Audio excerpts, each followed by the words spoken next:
Assalamualaikum warahmatullahi wabarakatuh. Kami dari Universitas Muhammadiyah Makassar. Video ini dibuat untuk menyelesaikan salah satu tugas kelompok di mata kuliah manajemen operasional dengan dosen pengampu Dr. Nufram MSI. Kami dari kelompok 7 terdiri dari 4 anggota, masing-masing bekerja sama dalam memenuhi tugas ini. Langsung saja, inilah video presentasi dari kami. Tapi sebelum membahas lebih lanjut, izinkan kami berkenalan terlebih dahulu. Saya sendiri Nari selaku moderator dengan NIM 1057211292.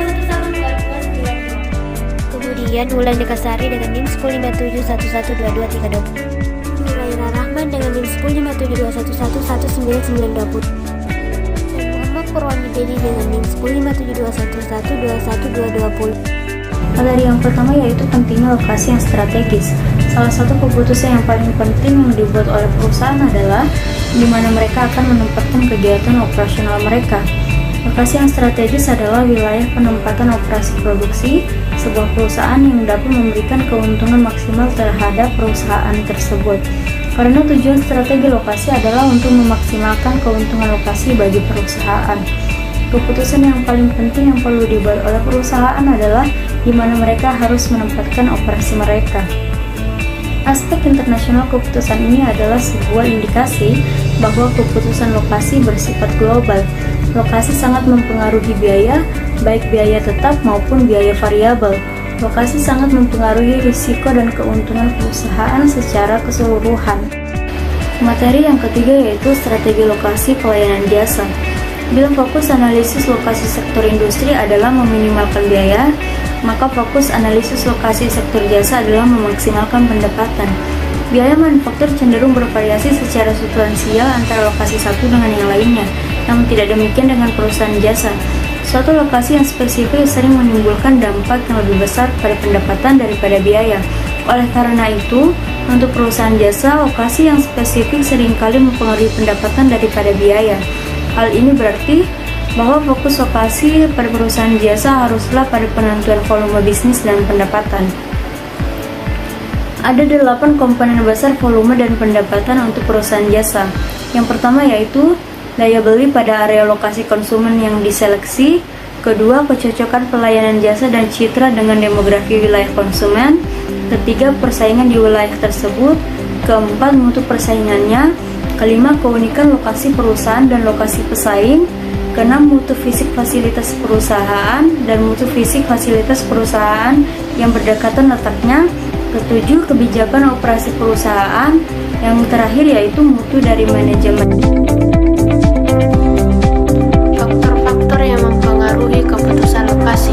Langkah akhir dari proses keputusan lokasi adalah memilih satu lokasi yang khusus dalam komunitas. Perusahaan harus memilih satu lokasi yang paling sesuai untuk pengiriman, penerimaan, batas zona, layanan umum, ukuran, serta biaya. Adapun faktornya yaitu A. Produktivitas tenaga kerja. Saat memutuskan sebuah lokasi, manajemen mungkin tergiur dengan tingkat upah yang rendah pada suatu daerah, dengan tingkat pendidikan yang rendah atau kebiasaan kerja yang buruk. Pekerja yang tidak terlatih mungkin bukan merupakan hal yang baik bagi perusahaan, walaupun upahnya rendah. Demikianlah pula pekerja yang tidak dapat atau tidak konsisten dan lama bekerja tidak memberikan kebaikan bagi organisasi, walaupun upahnya rendah. B. Risiko nilai tukar dan mata uang. Walaupun tingkat upah buruk dan produktivitas dapat membuat sebuah negara terlihat ekonomis, tingkat nilai tukar yang tidak menguntungkan dapat menghilangkan penghematan yang telah dilakukan perusahaan. Terkadang dapat mengambil keuntungan dari nilai tukar yang menguntungkan dengan memindahkan lokasi atau mengekspor produk ke negara asing. C. Biaya-biaya. Biaya lokasi dapat dibagi menjadi dua, yaitu biaya nyata dan biaya tidak nyata. Biaya nyata adalah biaya yang dapat diidentifikasi langsung dan dihitung cepat. Biaya nyata meliputi biaya layanan umum, tenaga kerja, bahan baku, pajak, penyusutan, serta biaya lain yang dapat diidentifikasi oleh Departemen Akuntansi dan pihak manajemen. Sedangkan biaya tidak nyata adalah Biaya yang meliputi pendidikan, fasilitas transportasi umum, sikap masyarakat terhadap industri dan perusahaan, serta kualitas dan sikap calon pekerja. Biaya tidak nyata meliputi variabel kualitas hidup seperti iklim dan kelompok olahraga yang dapat mempengaruhi proses rekrutmen pekerja. D. Risiko politik, nilai, dan budaya. Risiko politik berhubungan dengan kemungkinan berfluktuasinya sikap pemerintah nasional, negara bagian, dan lokal terhadap kepemilikan swasta dan intelektual, penetapan zona polusi, serta stabilitas ketenaga kerjaan. Posisi pemerintah saat keputusan lokasi dibuat mungkin tidak berlangsung lama. D. Kedekatan pada pasar. Bagi sejumlah perusahaan, berada pada lokasi yang dekat dengan pelanggan adalah sangat penting. Organisasi jasa seperti toko obat, restoran, kantor pos, atau pencukur rambut mendapati bahwa kedekatan pada pasar merupakan aktor lokasi utama.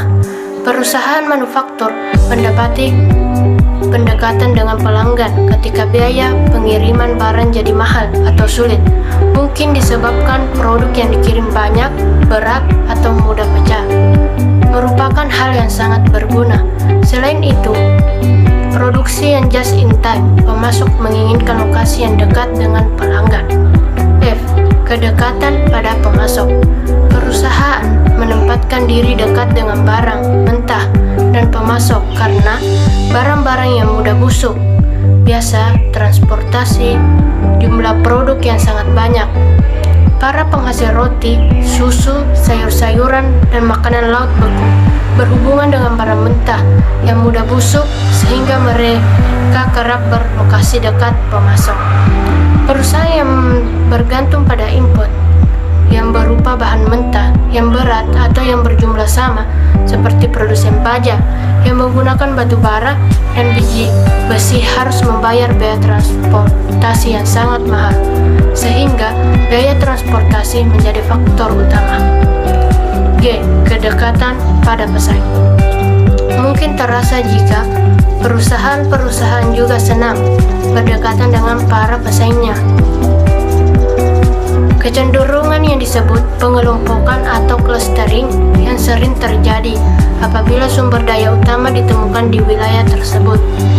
Sumber daya ini meliputi sumber daya alam, informasi, modal, proyek, dan pakar. Saya akan menjelaskan tentang metode evaluasi alternatif lokasi. Ada 4 metode untuk menyelesaikan masalah lokasi, yaitu yang pertama, metode pemeringkatan faktor. Yang kedua, analisis titik impas lokasi. Yang ketiga, metode pusat gravitasi. Dan yang terakhir, model transportasi. Nah, yang pertama, metode pemeringkatan faktor. Metode pemeringkatan faktor sering digunakan karena mencakup beragam faktor, mulai dari pendidikan, rekreasi, hingga keterampilan tenaga kerja. Dalam metode pemeringkatan faktor, terdapat 6 langkah-langkah, antara lain: 1. Membuat daftar faktor yang berhubungan yang disebut faktor penentu keberhasilan. Yang kedua, memberikan sebuah bobot untuk setiap faktor untuk menggambarkan kepentingan relatif dalam tujuan perusahaan. Yang ketiga, membuat sebuah skala untuk setiap faktor. Yang keempat, meminta penilaian manajemen untuk setiap lokasi dan setiap faktor dengan menggunakan skala. Yang kelima, kalikan nilai dengan bobot setiap faktor dan jumlahkan nilai total untuk setiap lokasi.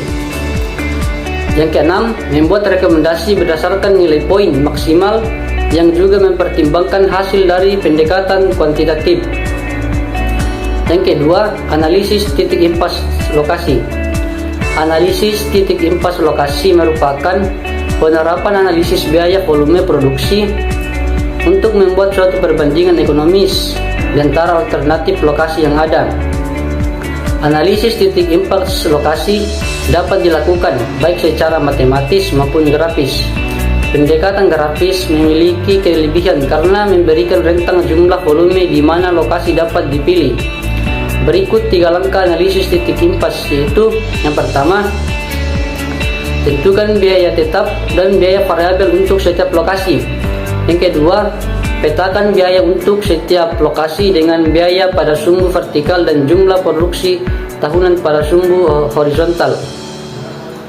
Yang ketiga, pilih lokasi dengan biaya total terendah untuk jumlah yang diharapkan. Yang ketiga, metode pusat gravitasi. Metode pusat gravitasi merupakan teknik matematis yang digunakan untuk menemukan lokasi pusat distribusi yang akan meminimalkan biaya distribusi. Metode ini memperhitungkan jarak lokasi pasar, jumlah barang yang dikirim ke pasar tersebut, dan biaya pengiriman guna menemukan lokasi terbaik untuk sebuah pusat distribusi. Metode pusat distribusi mengasumsikan biaya secara langsung berimbang pada jarak dan jumlah yang dikirim. Lokasi yang ideal adalah lokasi yang meminimalkan jarak berbobot antara gudang dan toko ecerannya, di mana pembobotan jarak dilakukan sesuai dengan jumlah kontainer yang dikirim. Dan yang terakhir, model transportasi. Tujuan model transportasi adalah menetapkan pola pengiriman terbaik dari beberapa titik pemasok ke beberapa titik permintaan atau tujuan, sedemikian hingga meminimalkan biaya produksi dan transportasi total. Dengan suatu jaringan titik pasokan dan permintaan, setiap perusahaan menghadapi permasalahan yang sama. Walaupun teknik pemrograman linear dapat digunakan untuk menyelesaikan jenis masalah ini, telah dikembangkan algoritma bertujuan khusus yang lebih efisien untuk aplikasi transportasi.